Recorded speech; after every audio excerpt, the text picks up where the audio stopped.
দর্শক, ভুট্টা অনেক পুষ্টিকর একটি খাবার।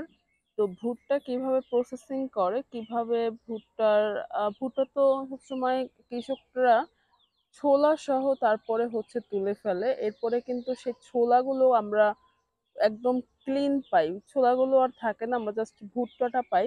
দেখেন এই যে মেশিনটি দেখতে পাচ্ছেন, এই মেশিনটির সাহায্যে কিন্তু মূলত ভুট্টাগুলো প্রসেসিং করা হয়।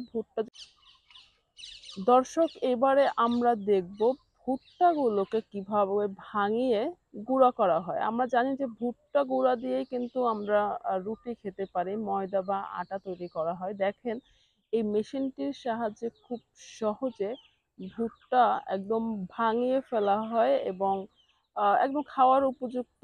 আহ, অনেক সময় বুদ্ধি দিয়েও কিন্তু দারিদ্রতা ঘোচানো যায়। স্ক্রিনে যেই লোকটিকে দেখছেন, এই লোকটি কিছুই করে না, তিনি তিনি লক্ষ টাকা ইনকাম করছে।